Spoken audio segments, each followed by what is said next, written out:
ओ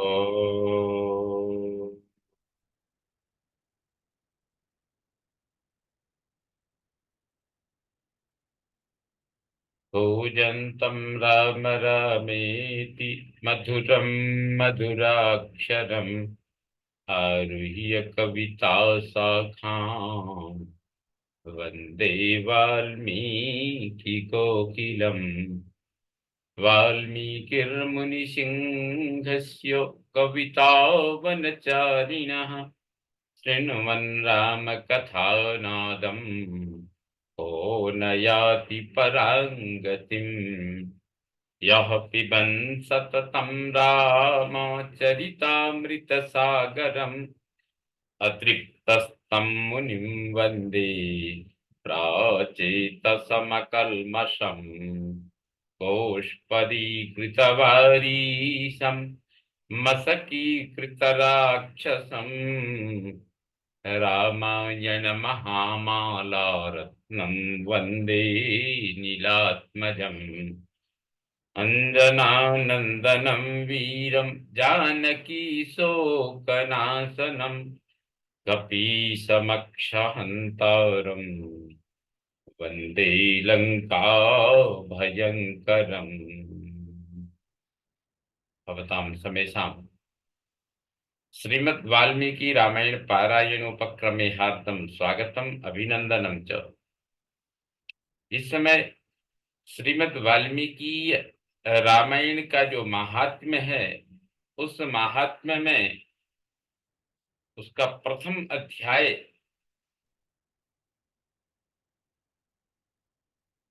प्रस्तुत है। इस प्रथम अध्याय में कलयुग की स्थिति, कलिकाल के मनुष्यों के उद्धार का उपाय, रामायण पाठ, उसकी महिमा, उसके श्रवण के लिए उत्तम काल आदि का वर्णन है। भारतीय संस्कृति का यह अद्भुत आयाम उपक्रम महर्षियों द्वारा स्थापित किया गया है कि जो भी ग्रंथ है, जो भी व्रत है, जो भी दिवस है, जो भी पर्व है, उसका अपने आप में एक महत्व है। उस महत्व का वर्णन करने के लिए, उस महत्व से जन सामान्य को जोड़ने के लिए महर्षि वाल्मीकि जी के द्वारा लिखी गई जो रामायण है, उस रामायण का महात्म्य क्या है, उसका वर्णन इस प्रथम अध्याय में किया गया है। तो श्री राम शरणम समस्त जगताम रामं विना का गति रामेण प्रतिहन्यते कलिमलम् रामाय कार्यं नमः। रामात्रस्यति काल भीम भुजगो रामस्य सर्वं वशे रामे भक्तिरखण्डिता भवतु मे रामत्वमेवाश्रयः।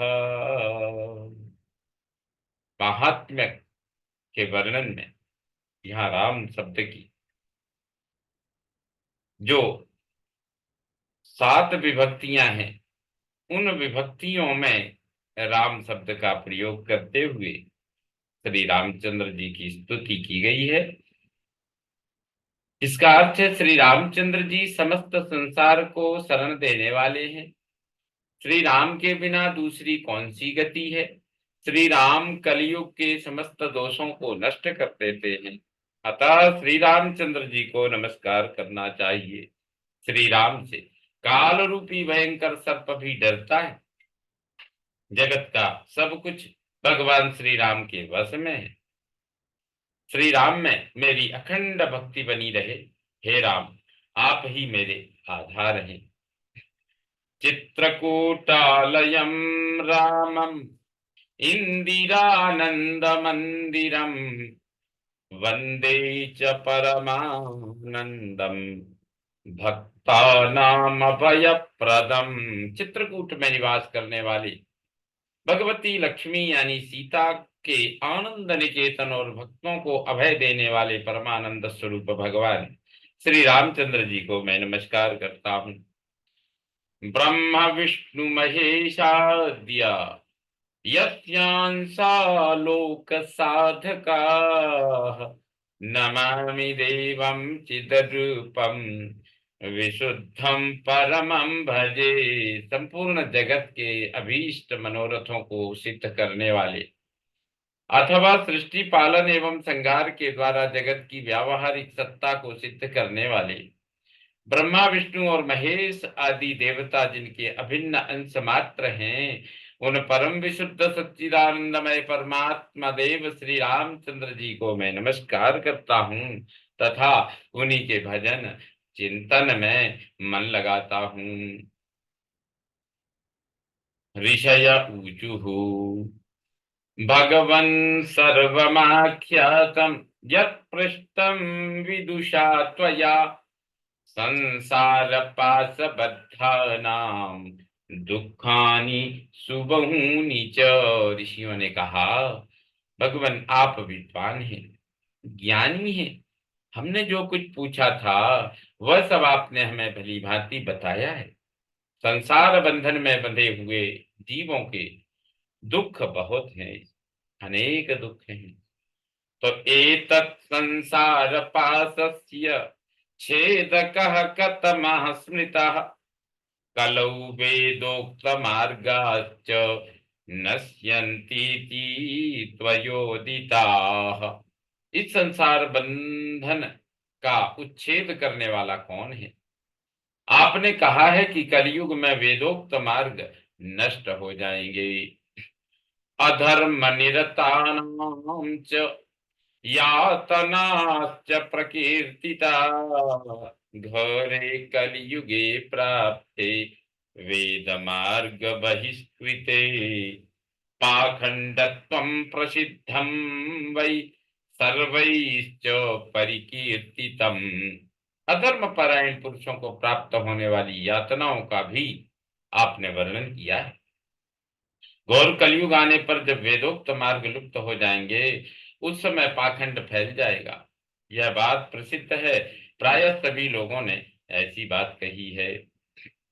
कामार्ताहृस्वे कामार्ताहृस्वदेहाश्च लुब्धा अन्योन्य तत्पराः कलौ सर्वे भविष्यन्ति स्वल्पायुर्बहुपुत्रकाः। कलयुग के सभी लोग काम वेदना से पीड़ित, नाटे शरीर के और लोभी होंगे तथा धर्म और ईश्वर का आश्रय छोड़कर आपस में एक दूसरे पर निर्भर रहने वाले होंगे।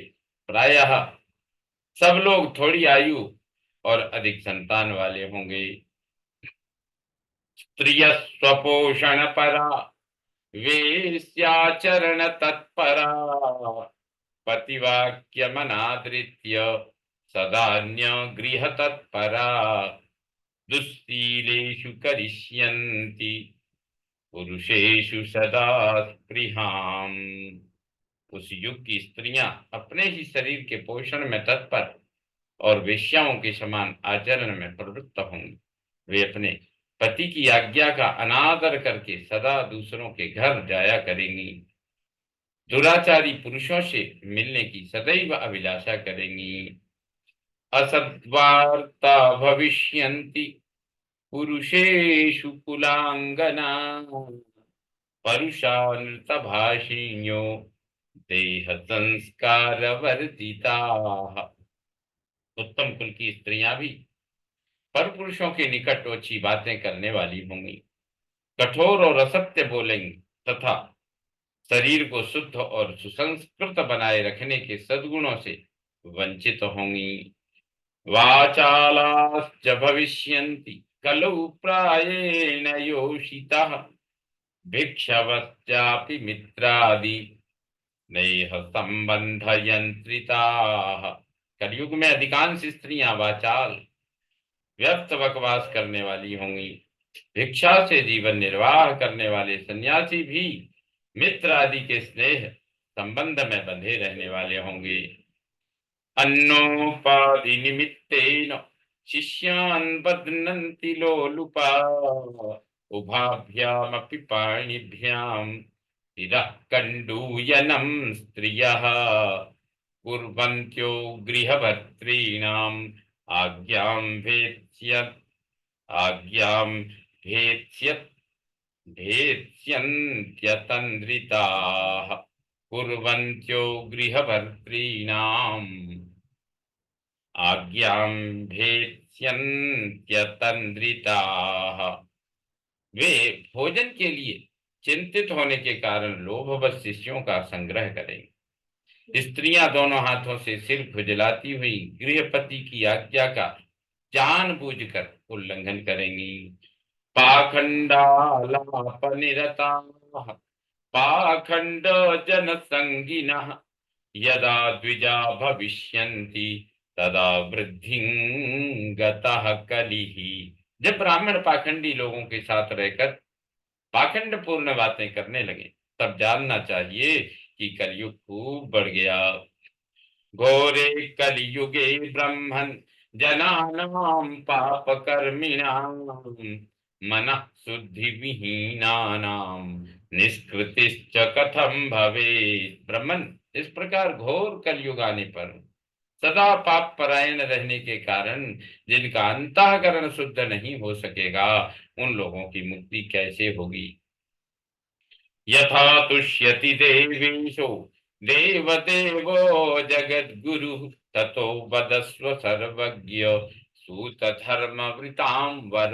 धर्मात्माओं में श्रेष्ठ सर्वज्ञ सूत जी, देवादिदेव देवेश्वर जगत गुरु भगवान श्री रामचंद्र जी जिस प्रकार संतुष्ट हों वह उपाय हमें बताइए। वदसूत मुनि श्रेष्ठ सर्वमेतदशेषतः कश्चनो जायते तुष्टिः सूत त्वद्वचनामृतात्। मुनि श्रेष्ठ सूत जी, इन सारी बातों पर आप पूर्ण रूप से प्रकाश डालिए। आपके वचनामृत का पान करने से किसको संतोष नहीं होता है। सूतोवाच शृणुध्वं ऋषयः सर्वे यदिष्टं वो वदाम्यहं गीतं सनत्कुमाराय नारदाय महात्मने रामायणं महाकाव्यं सर्ववेदेषु सम्मतं सर्वपाप प्रशमनम दुष्ट दुष्ट ग्रह निवारणम। सूत जी ने कहा, मुनिवरो आप सब लोग सुनिए, आपको जो सुनना अभीष्ट है वह मैं बताता हूँ, सुनाता हूँ। महात्मा नारद जी ने सनत कुमार को जिस रामायण नामक महाकाव्य का गान सुनाया था वह समस्त पापों का नाश और दुष्ट ग्रहों की बाधा का निवारण करने वाला है। वह संपूर्ण वेदार्थों की सम्मति के अनुकूल है। दुस्वप्न नाशनम धन्यम भुक्ति मुक्ति फल प्रदम रामचंद्र कथोपेतम सर्व कल्याण सिद्धिदम। उससे समस्त दुस्वप्नों का नाश हो जाता है। वह धन्यवाद के योग्य तथा भोग और मोक्ष रूप फल प्रदान करने वाला है। उसमें भगवान श्री रामचंद्र जी की लीला कथा का वर्णन है। वह काव्य अपने पाठक और श्रोताओं के लिए समस्त कल्याणमयी सिद्धियों को देने वाला है। धर्मार्थ काम मोक्षाणाम हेतुभूतम महाफलम अपूर्वम पुण्य फलदम शृणुध्वं सुसमाहिता। धर्म अर्थ काम और मोक्ष इन चारों पुरुषार्थों का साधक है, महान फल देने वाला है। यह अपूर्व काव्य पुण्यमय फल प्रदान करने की शक्ति रखता है। आप लोग एकाग्र चित्त होकर इसे श्रवण करें। महापातक युक्तो वा सर्वपातकैः श्रुत्वैतदार्शं दिव्यं हि काव्यं शुद्धिमवाप्नुयात्। रामायणेन वर्तन्ते सुतरां ये जगद्धिताः स एव कृतकृत्याश्च सर्वशास्त्रार्थको विदाः। महान पातकों अथवा संपूर्ण उपपातकों से युक्त मनुष्य भी उस समय ऋषि प्रणीत दिव्य काव्य का श्रवण करने से शुद्धि अथवा सिद्धि प्राप्त कर लेता है। संपूर्ण जगत के हित साधन में लगे रहने वाले जो मनुष्य सदा रामायण के अनुसार वर्ताव करते हैं, व्यवहार करते हैं, जीवन जीते हैं, वे ही संपूर्ण शास्त्रों के मर्म को समझने वाले और कृतार्थ हैं। धर्मार्थ काम मोक्षाणां साधनं च द्विजोत्तमा श्रोतव्यं च सदा भक्त्या रामायण परामृतम। विप्रवरो, रामायण धर्म अर्थ काम और मोक्ष का साधन तथा परम अमृत रूप है, अतः सदा भक्ति भाव से उसका श्रवण करना चाहिए। पुरार्जितानि पापानि पुरार्जितानि पापानि नाशमायान्ति यस्य वै रामायणे महाप्रीति तस्य वै भवति ध्रुवम्। जिस मनुष्य के पूर्व जन्मों पार्जित सारे पाप नष्ट हो जाते हैं, उसी का रामायण के प्रति अधिक प्रेम होता है, यह निश्चित बात है। रामायणे वर्तमाने पाप पासे न यंत्रितः अनादृत्य असत गाथा सक्त बुद्धि प्रवर्तते। जो पाप के बंधन में जकड़ा हुआ है, वह रामायण की कथा आरंभ होने पर उसकी अवहेलना करके दूसरी दूसरी निम्न कोटि की बातों में फंस जाता है। उन असत गाथाओं में अपनी बुद्धि के आसक्त होने के कारण वह तदनुरूप ही वर्ताव करने लगता है।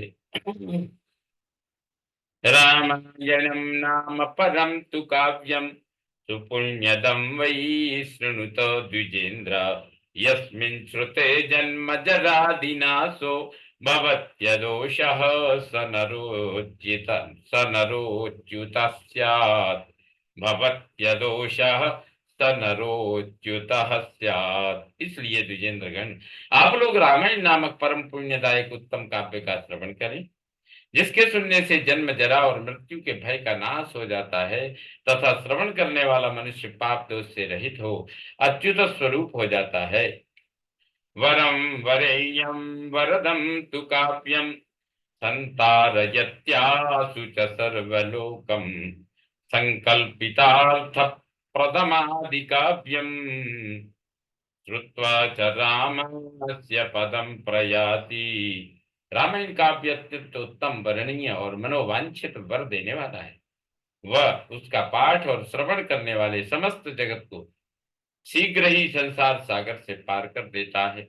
उस आदि काव्य को सुनकर मनुष्य श्री रामचंद्र जी के परम पद को प्राप्त कर लेता है। ब्रह्मेश विष्णुआख्य शरीर भेदई विश्वं सृजत्यत्ति च पाति यश्च तमादिदेवं परमं वरेण्यं आधाय चेतस्युपयाति मुक्तिम। जो ब्रह्मा विष्णु रुद्र नामक भिन्न भिन्न रूप धारण करके विश्व की सृष्टि, संहार और पालन करते हैं, उन आदिदेव परमोत्कृष्ट परमात्मा श्री रामचंद्र जी की अपने हृदय मंदिर में उन परमात्मा श्री रामचंद्र जी को अपने हृदय मंदिर में स्थापित करके मनुष्य मोक्ष का भागी होता है।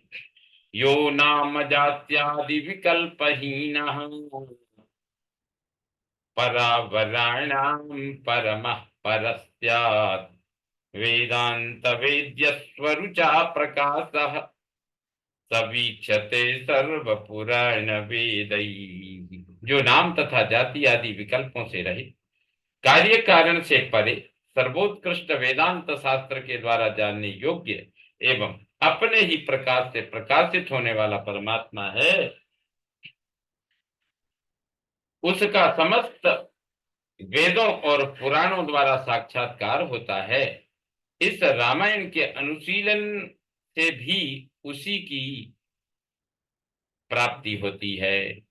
ऊर्जे माघे चिते पक्षे चैत्रे वा द्विजसत्तमा नवाह्ना खलु श्रोतव्यम रामायण कथामृतम। विप्रवरु, कार्तिक माघ और चैत्र मास के शुक्ल पक्ष में 9 दिनों में रामायण की अमृतमयी कथा का श्रवण करना चाहिए। इत्येवं शृणुयाद् यस्तु श्रीरामचरितं शुभम सर्वान् कामान् वाप्नोति परत्रामुत्र चोत्तमान्। जो इस प्रकार श्री रामचंद्र जी के मंगलमय चरित्र का श्रवण करता है, वह इस लोक और परलोक में भी अपनी समस्त उत्तम कामनाओं को प्राप्त कर लेता है। त्रिशप्तो कुल संयुक्त सर्व पाप विवर्जिता प्रयाति राज भवनम यत्र गत्वा न सोचते। वह सब पापों से मुक्त हो अपनी 21 पीढ़ियों के साथ श्री रामचंद्र जी के उस परम धाम में चला जाता है, जहां जाकर मनुष्य को कभी शोक नहीं करना पड़ता है।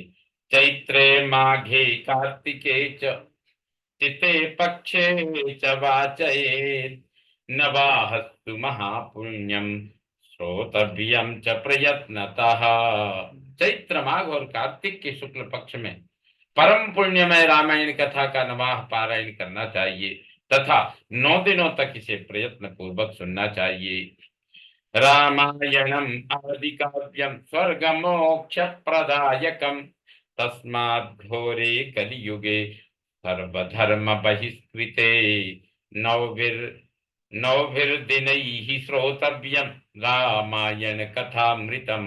रामायण आदि काव्य है, यह स्वर्ग और मोक्ष देने वाला है, अतः संपूर्ण धर्मों से रहित घोर कलयुग आने पर 9 दिनों में रामायण की अमृतमयी कथा को श्रवण करना चाहिए। राम नाम परायेतु घोरे कलियुगे द्विजा तैव कृतकृत्याश्च न कलिर्बाधते हितान्। ब्राह्मणों, जो लोग भयंकर कलिकाल में श्री राम नाम का आश्रय लेते हैं, वे ही कृतार्थ होते हैं। कलयुग उन्हें बाधा नहीं पहुंचाता। कथा रामायणस्यापि नित्यं भवति यद गृहे तद गृहं तीर्थ रूपम ही दुष्टानाम पापनाशनम। जिस घर में प्रतिदिन रामायण की कथा होती है, वह तीर्थ रूप हो जाता। वहां जाने से दुष्टों के पापों का नाश होता है। तावत् पापानि देहेऽस्मिन् निवसन्ति तपोधना यावन्न श्रूयते सम्यक् श्रीमद् रामायणं नरैः।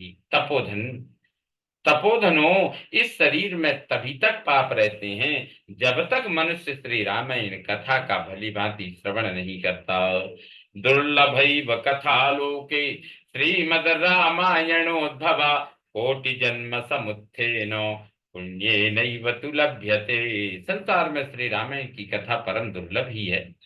जब करोड़ों जन्मों के पुण्यों का उदय होता है, तभी उसकी प्राप्ति होती है। ऊर्जे माघे सिते पक्षे चैत्रे च द्विजसत्तमा यश्च श्रवण मात्रेण सौदासोऽपि विमोचितः। श्रेष्ठ ब्राह्मणों, कार्तिक माघ और चैत्र के शुक्ल पक्ष में रामायण के श्रवण मात्र से राक्षस भावापन्न सौदास भी शाप मुक्त हो गए थे। गौतम शापतः प्राप्तः सौदासो राक्षसीं तनुं रामायण प्रभावेण विमुक्तिं प्राप्तवान् पुनः। सौदास ने महर्षि गौतम के साथ से राक्षस शरीर प्राप्त किया था। वे रामायण के प्रभाव से ही पुनः उस शाप से छुटकारा पा सके थे। यस्त्वेतत् शृणुयात् भक्त्या राम भक्ति परायणः समुच्यते समुच्यते महापापैः पुरुषः पातकादिभिः। जो पुरुष श्री रामचंद्र जी की भक्ति का आश्रय ले प्रेम पूर्वक इस कथा का श्रवण करता है, वह बड़े बड़े पापों तथा पातक आदि से मुक्त हो जाता है। इति श्री स्कंद पुराणे उत्तरखंडे नारद सनत कुमार संवादे रामायण महात्म्ये कल्पानुकीर्तनम नाम प्रथमोऽध्यायः। ओम पूर्णमदः पूर्णमिदं पूर्णात् पूर्णमुदच्यते पूर्णस्य पूर्णमादाय पूर्णमेवावशिष्यते। ओम शांति शांति शांति। सर्वे भवन्तु सुखिनः सर्वे सन्तु निरामया सर्वे भद्राणि पश्यन्तु मा कश्चित् दुःखभाग् भवेत्। ओम शांति शांति शांति। यह स्कंद पुराण के उत्तरखंड में नारद और सनत कुमार संवाद में रामायणी महात्म्य को वर्णित किया गया है, जो कि बड़ा अद्भुत है। और रामायण की महिमा, रामायण के लाभ, रामायण की मानव जीवन में आवश्यकता को प्रस्फुटित करता है। इसलिए यह बड़ा ही सुंदर आख्यान, सुंदर प्रसंग और वाल्मीकि रामायण के महात्म्य को प्रदर्शित करने वाला यह उन उस प्रसंग का प्रथम अध्याय संपन्न हुआ। श्री रामचंद्रो विजयते तराम।